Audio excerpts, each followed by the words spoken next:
Bonsoir, je suis Elvis Lucet. Ce soir dans Cache-Cache Investigation, nous allons enquêter sur le marché de la viennoiserie.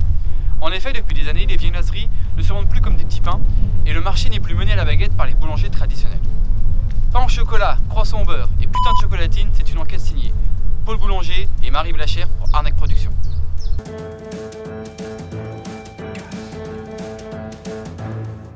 Les médias traditionnels vous le cachent, mais chez Cache-Cache Investigation, nous disons tout.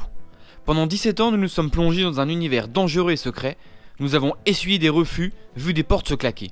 Afin de réaliser un reportage enfin juste et travaillé, nous avons rencontré Clément Teur qui travaille à l'institut de sondage l'INSEE Loan.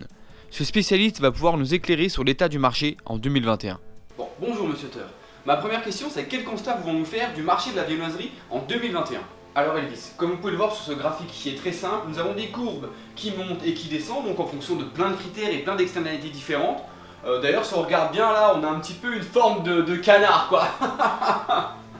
Donc pouvons-nous dire que ce marché est vital pour la restauration française?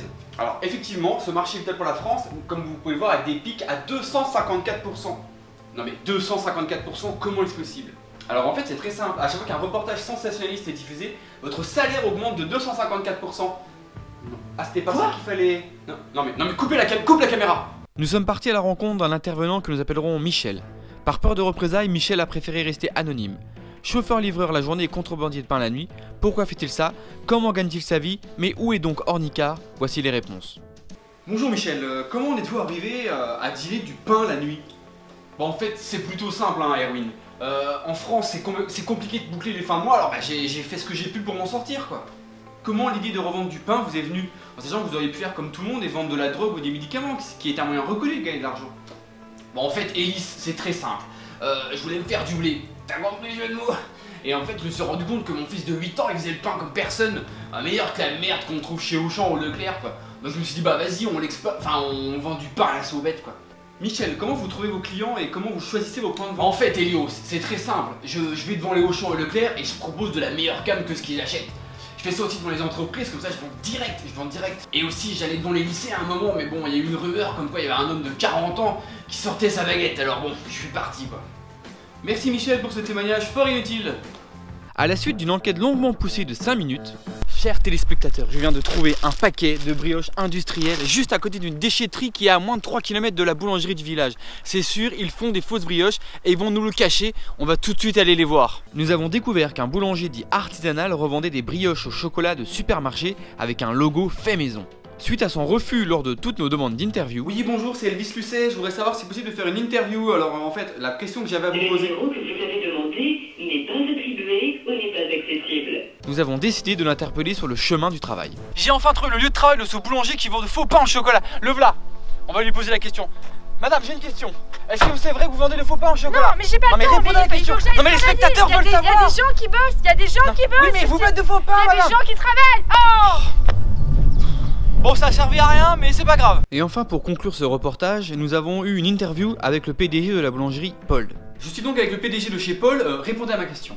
C'est quoi la question? Non, essayez de pas faire le tour, je vous ai demandé de répondre à la question, elle est simple. Mais vous avez pas posé la question. Mais vous les patrons, c'est toujours pareil, vous répondez jamais. Avec vous, c'est pipeau, pipeau, pipeau.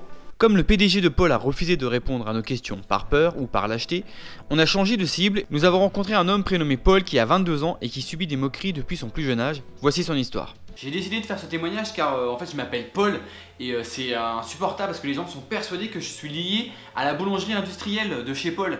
Les gens m'attendent dans la rue et ils me mettent des viennoiseries périmées de chez Paul dans la gueule comme ça en disant tiens c'est pour les croissants décongelés que tu vends à 2,50 € dans les gares. Un jour j'ai même une bande de fanfarons qui m'a attendu devant chez moi et j'ai été victime d'une attaque à pain armé. En fait une attaque à pain armé c'est comme une attaque à main armée sauf qu'ils m'ont frappé avec des baguettes périmées. Il faut revendre des baguettes traditionnelles. Voilà une enquête rondement menée qui ne nous a rien appris, mais j'ai pu me mettre en avant, vous faire peur et accuser tous les puissants de cette société. La semaine prochaine on se retrouve pour les dessous véreux du mondial de la pétanque. Bonne soirée. Bon, on attaque peut-être, on va te faire chanter là. J'ai oublié qu'il y avait une coupe de merde. Je suis pas contente hein, la metteuse en scène. Ah pas du tout, ça va pas du tout. Faut tout refaire. Ce soir dans Cache-Cache Investigation. Cache-Cache, putain c'est super. Tu me feras penser à prendre des cours chez l'orthophoniste. On est trop con. Non, j'ai pas le temps. Non mais Monsieur, j'ai une question à vous poser. Non, j'ai pas le temps, je dois aller travailler. J'ai dit monsieur.